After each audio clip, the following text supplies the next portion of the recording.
Time now for all things current in California politics, and we're joined by the Lieutenant Governor of the state of California, Eleni Kounalakis. I want to get the government name in there just to be official. So welcome. It's nice to have you here. So walk me through. So as of August 8th this year, you were running for governor. And then we noticed on your website you were running for state treasurer. What went into that transformation? So I'm not a typical politician. I'm a businesswoman. I spent almost 20 years in the Sacramento area building major master plan housing communities. And I want to be the treasurer because we have to have someone with fiscal responsibility who knows how to build housing, knows how to manage very complex financial transactions to fund infrastructure.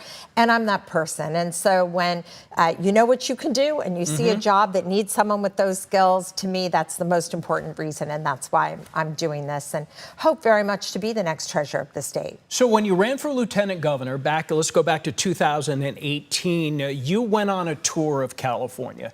So far you've been to 50 of the 58 counties. And some of those counties are not favorable to Democrats.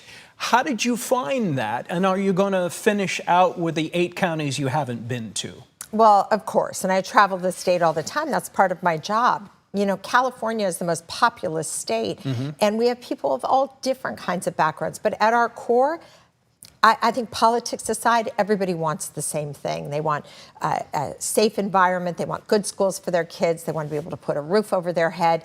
And as treasurer, I'm going to be able to help to deal with some of the challenges of affordability that we have and make sure that we're on good, solid fiscal ground in our state.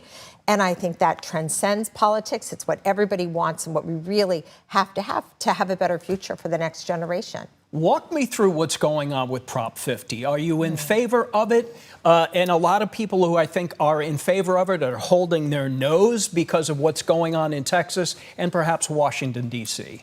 Donald Trump is taking a sledgehammer to our democracy. He called people and the governor of Texas and said, find me more congressional seats. So Proposition 50 is basically holding our ground, fighting fire with fire, and ensuring that we send people to Washington, D.C. who are going to look after the interests of Californians. The tariffs that have been put on so many of our products, and tariffs are taxes on the American people, on foreign goods. This is really adding to the affordability crisis. The big, ugly bill that they passed is taking away health care from people, taking away food stamps and food assistance from children. You expect it to pass?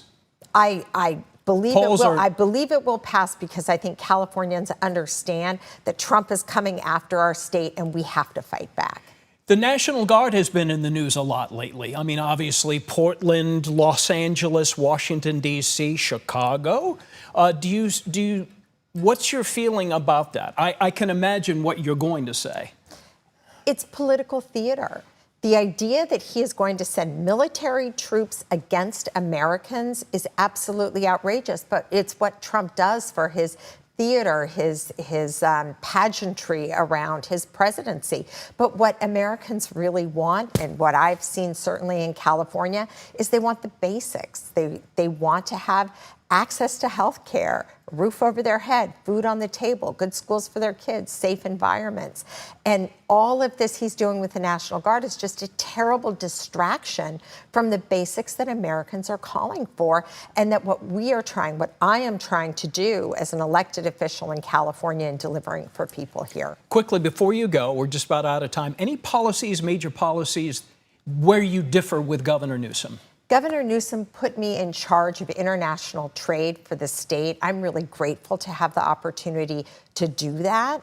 And as Lieutenant Governor, I'll tell you, I've also fought very hard for our students to keep tuition down. Education is this great transformational opportunity.